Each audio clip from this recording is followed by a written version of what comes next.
चलिए 10 number question को देखा जाए।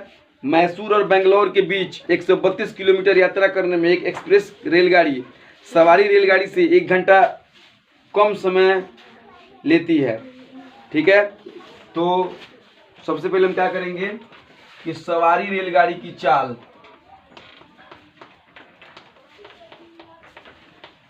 सवारी रेलगाड़ी की जो चाल है वह x किलोमीटर पर आवर, और बेंगलोर से मैसूर तक जाने में, मान लीजिए यहाँ बेंगलोर है और यह मैसूर है, इसके बीच की दूरी कितनी है 132 किलोमीटर। ठीक है, तो जब x किलोमीटर प्रति घंटे की चाल से चलेगी 132 किलोमीटर जाने में, तो समय कितना लगेगा, समय बराबर क्या होता है फार्मूला, दूरी बटा चाल होता है ना, याद रखिएगा इसको। दूरी है आपका 132 बटा x घंटा लगेगा।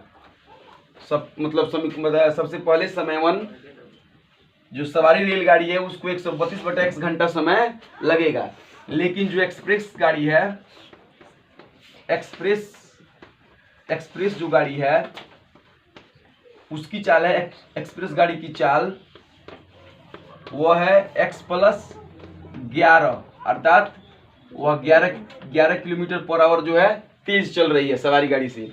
तो उसका समय कितना लगेगा, एक्सप्रेस का समय लग जाएगा 132 बटा x प्लस 11 आवर। तो इस दोनों समय में कौन ज़्यादा होगा, सवारी को ज़्यादा समय लगेगा क्योंकि कम चाल से चल रहा है, और एक्सप्रेस को कम समय लगेगा क्योंकि यह थोड़ा तेज चल रही है।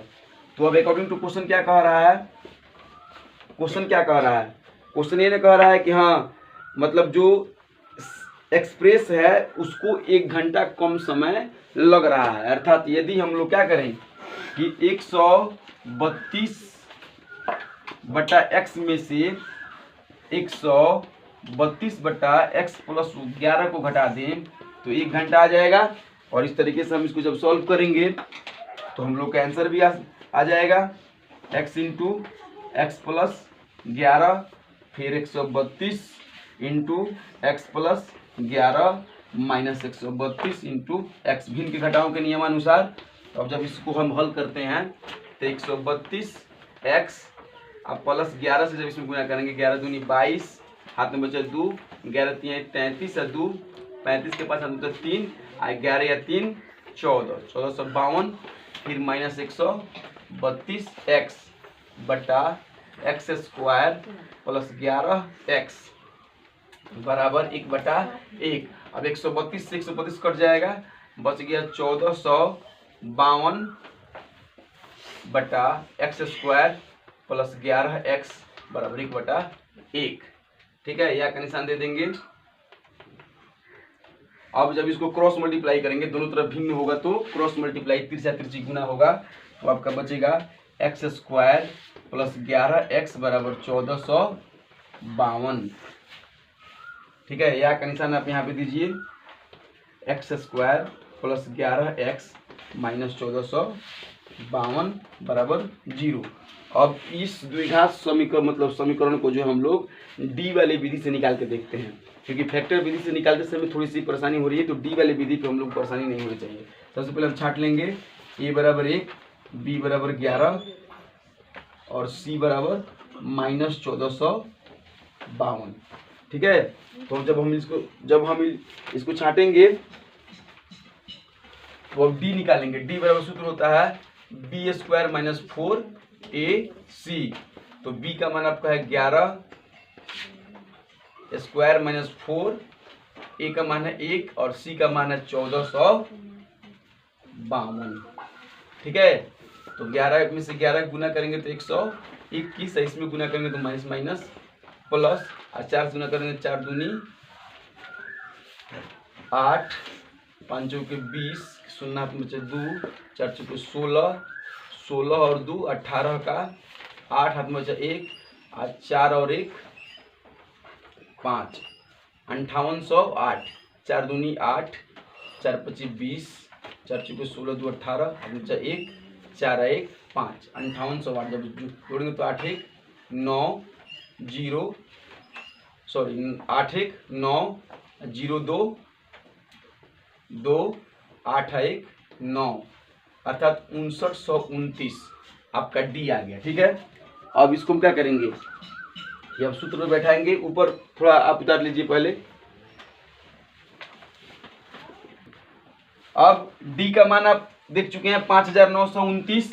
अब एक्स बराबर फार्मूला होता है minus b plus minus root under D बटा 2a। ठीक है, तो माइनस बी का मान यहाँ पे, बी का मान कितना था 11 था, तो -11 अब प्लस माइनस रूट अंडर 5929। अब यहाँ पर 5929 का क्या करना होगा, वर्गमूल निकालना होगा। वर्गमूल अगर आपको निकालने आता होगा तो आप इसे आसानी से निकाल सकते हैं, और यदि आपको वर्गमूल निकालने नहीं आता है तो आप यहाँ पर देख लीजिए, थोड़े छोटे से रूप में दिखाने का प्रयास कर रहा हूँ। यदि आप 8वां में नहीं सीखे होंगे तो इस समय भी आप सीख सकते हैं। ध्यान से देखिए, 5929 का वर्गमूल निकालना हो तो इसे सबसे पहले 2 लाइनों द्वारा घेरते हैं, और दूसरा नियम इसका यह होता है कि पीछे से जोड़ा लगाते हैं। जोड़ा लगा दिए 29 और 59 का। अब यहाँ पर ऐसे अंक से मतलब गुना करते हैं कि 59 आ जाए, यानी तो 59 से कम आ जाए। तो हम अगर 2 दूनी 4 करेंगे तो 4 बहुत छोटा है, 3 3 9, 4 चौके 16, 5 25, 6 6 36, 7 7 49, 8 8 9 64। 64 59 से ज्यादा है, लेकिन 7 7 49 जो है क्या है कि 59 मतलब से कम है, तो हम लिखेंगे। हालांकि अगर आपको वर्गमूल बनाने नहीं आता है तो मेरे पिछले वीडियो में वर्ग और वर्गमूल करके एक वीडियो डाला गया है, जहां से आप वर्ग और वर्गमूल को सीख सकते हैं। वर्ग और वर्गमूल को सीखने के बाद ही आप यहाँ पे डी का मान लगा सकते हैं। यदि आपको वर्गमूल नहीं आ रहा है तो आपको वर्गमूल सीखना ही पड़ेगा, तभी आप द्विघात समीकरण के क्वेश्चन को सॉल्व मतलब कर पाएंगे, नहीं तो आप यहाँ आकर के फंस सकते हैं। या गुण मतलब फैक्टर तोड़ने भी नहीं, अगर नहीं आ रहा है, गुणनखंडन तोड़ने भी नहीं आ रहा है, तो पिछले वीडियो में गुणनखंडन को भी तोड़ करके सिखाया गया है। अर्थात गणित का जो चैप्टर है वह बेसिकली हर चैप्टर से एक दूसरे से जुड़ा होता है। यदि आपको फैक्टर नहीं आता है तो भी आप द्विघात समीकरण नहीं तोड़ पाइएगा। यदि आपको वर्गमूल नहीं आ रहा है फिर भी आप द्विघात समीकरण नहीं तोड़ पाइएगा। अर्थात जो पिछले जो क्लासेस जो बीते हुए हैं, आपके 8 9th जो बीते हुए हैं, आपको 8 9th के भी जानकारियों को हासिल करना होगा, तब जाकर के आप परिपूर्ण रूप से 10वीं वर्ग के मैथमेटिक्स को समझ पाएंगे, नहीं तो आपको परेशानी का सामना करना पड़ेगा। अब 59 में से 49 घटेगा तो 10 बचेगा। 2 अंक एक बार में यहाँ पे उतारा जाता है, वर्गमूल का यह नियम है। जो जितना से हम भाग लगाए हैं उसको ऊपर लिख देते हैं, 7 7 14। अब यहाँ पे ऐसा अंक लिखेंगे कि 1029 आ जाए, तो यहाँ पे 9 है तो 3 लिखेंगे तो 3 3 9 आ सकता है, लेकिन 3 से लिखेंगे तो 300 तक ही मामला पहुंचेगा, लेकिन हमको 1000 तक मामला पहुंचाना है तो हम 7 से लिखेंगे। 7 7 49, फिर 7 चौके 28, 28 और 4 आपका हो जाएगा 32 का 2, और फिर हाथ में बचेगा 1 और 7 और 1 10, अर्थात पूर्ण रूप से क्या हुआ कि विभाजित हो गया। तो ये आपका हो गया 77। इस तरीके से आपका वर्गमूल निकला कितना 77। ठीक है, तो अब यहाँ पे -11 आप प्लस माइनस रूट अंडर 77 का स्क्वायर बराबर 2, अर्थात -11 प्लस माइनस 77 बटा 2, अर्थात अब यहाँ पे 2 हल निकला, एक -11 प्लस 77 बटा 2 और एक -11 -77 बटा 2, अर्थात अब 77 में से 11 घटेगा तो 66 बटा 2, अर्थात एक आ जाएगा 33, और फिर एक आ जाएगा 77 और 11 जब जोड़ेगा तो 88 बटा 2, अर्थात एक आ जाएगा 44। अर्थात आपका एक मान आया। आपने x माना था किसको, सवाल किस तरीके से था, रेलगाड़ी एक्सप्रेस सवारी की चाल हो जाएगी, सवारी की चाल आपकी हो जाएगी कितना 33 किलोमीटर पर आवर, और एक्सप्रेस की चाल हो जाएगी आपका 44 किलोमीटर पर आवर। लिख करके घेर दीजिएगा और तब जाकर के उसको आंसर डालिएगा। इस तरीके से सवाल आपका 11 नंबर क्वेश्चन को हम लोग देखेंगे, जिसमें सवाल है कि 2 वर्गों के क्षेत्रफल का योग 468 मीटर स्क्वायर है। 2 वर्गों के क्षेत्रफल का योग 468 है। 2 वर्ग है, वर्ग मतलब स्क्वायर, ठीक है ना। 2 वर्ग है, मान लीजिए एक वर्ग यह हो गया, फिर दूसरा वर्ग, वर्ग समझते हैं ना, जिसकी चारों भुजाएं आपस में बराबर हो, वो क्या क्या क्या कहलाती है, वर्ग। वर्ग फर्स्ट हो गया और वर्ग सेकंड हो गया। दोनों के क्षेत्रफलों का योग जो है 468 मीटर स्क्वायर है, और दोनों के परिमापों का अंतर जो है 24 मीटर है, अर्थात दोनों में भुजा नहीं दिया गया है, दोनों का भुजा हमें निकालना होगा। तो सबसे पहले मानेंगे, माना वर्ग फर्स्ट की भुजा बराबर एक्स, ठीक है। फिर वर्ग सेकेंड की भुजा बराबर वाई मान लेते हैं। अब दोनों के परिमापों का अंतर, तो जब वर्ग फर्स्ट का परिमाप अकॉर्डिंग टू क्वेश्चन, वर्ग फर्स्ट का परिमाप माइनस वर्ग सेकेंड का परिमाप, अंतर का मतलब होता है घटाव, बराबर कितना है 24 मीटर है, 24, ठीक है। तो वर्ग फर्स्ट का परिमाप हो जाएगा 4x, वर्ग सेकंड का परिमाप हो जाएगा 4y, होता है ना 4 गुने भुजा, मालूम है? अगर मालूम नहीं है तो आप याद कर लीजिए, वर्ग का परिमाप 4 गुने भुजा, फिर इसमें 4 कॉमन है, 4 को बाहर निकालेंगे तो x माइनस वाई बराबर कितना हो जाएगा 24, फिर 4 इधर जाके भाग करेगा तो x माइनस वाई बराबर कितना हो जाएगा 24/4, 4 से 24 कट जाएगा 6, अर्थात x माइनस वाई बराबर कितना हो गया 6, तो x बराबर कितना हो गया 6 प्लस वाई, अर्थात x तो x है ही, सॉरी x की जगह पर हो जाएगा 6 प्लस वाई, ठीक है, मीटर। अब अकॉर्डिंग टू क्वेश्चन क्या है, अब क्वेश्चन क्या कह रहा है कि दोनों के क्षेत्रफलों का योग 468 है, 468 मीटर अकॉर्डिंग टू क्वेश्चन। अब अकॉर्डिंग टू क्वेश्चन वर्ग फर्स्ट का क्षेत्रफल जोड़ वर्ग सेकेंड का क्षेत्रफल बराबर 468, तो वर्ग फर्स्ट हो जाएगा आपका x², ठीक है, फिर y² बराबर 468, लेकिन x का मान कितना है 6 प्लस वाई है, तो x का मान 6 प्लस वाई लेने पर 6 प्लस वाई का स्क्वायर अब प्लस वाई का स्क्वायर बराबर 468, समझ रहे हैं बात? या का निशान दे दीजिए, यहाँ पे a प्लस बी का whole square, a² plus 2ab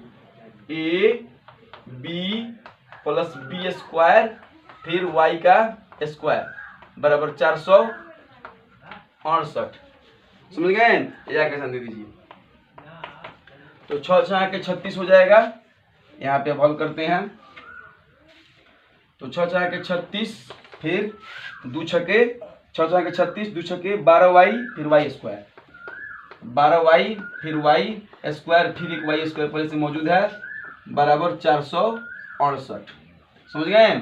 तो अब यह y² मिलके 2y² plus 12y plus 36 minus 468 बराबर 0। अभी दोनों में क्या, अब 468 में 36 घटेगा, 2y² प्लस 12y, 8 में से 6 जाएगा तो 2, फिर 6 में से 3 जाएगा तो 3, 432 माइनस 432 बराबर 0। या का निशान जरूर देंगे, या का निशान देना नहीं भूलेंगे। अब यहाँ पे 2 सब में कॉमन है, तो 2 को बाहर निकालेंगे तो बच जाएगा y² प्लस 6y, इधर हो जाएगा माइनस 216 बराबर 0, अर्थात y² प्लस 6y माइनस 216 बराबर 0। अब आपको जिस सुविधा से मन करे, गुणनखंडन विधि द्वारा मन करे तो गुणनखंडन विधि द्वारा, यानी तो d निकालने का मन करे तो d द्वारा निकाल करके आप इसका फैक्टर तोड़िए, और तोड़ने के बाद y का मान निकाल लीजिए। y का मान निकालने के बाद इस पे आप रखिएगा, तो वर्ग फर्स्ट की भुजा निकल जाएगी और वर्ग सेकंड की भुजा आपकी निकल जाएगी। दोनों वर्गों की भुजाएं ज्ञात करनी है, तो दोनों वर्गों की भुजाएं आपकी निकल जाएगी। आप यदि इसको निकाल के देखिए, और फिर उसके बाद मैं देख रहा हूं कि आप निकाल पाते हैं या नहीं।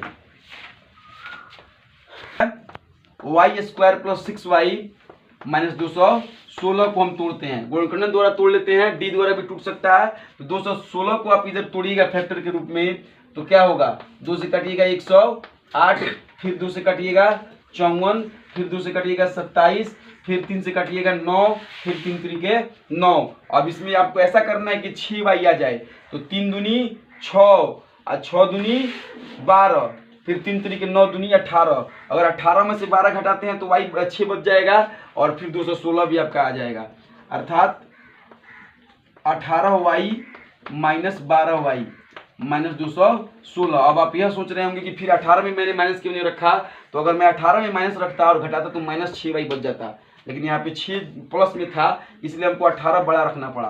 तो y कॉमन, ये तो सब फैक्टर में आपको सिखाया गया होगा। यदि आपको अभी भी गुणनखंडन तोड़ने में दिक्कत हो रहा होगा तो आपको जो है क्या है कि आपको जो है पिछले वीडियो में गुणनखंडन नामक चैप्टर को पढ़ना पड़ेगा, वीडियो को देखना पड़ेगा। लगभग 3-4 वीडियो मैंने ऐसे बनाए हैं जिसको देखने के बाद आपका गुणनखंडन आ जाएगा आपको, और तब आपको दिक्कत नहीं होगी।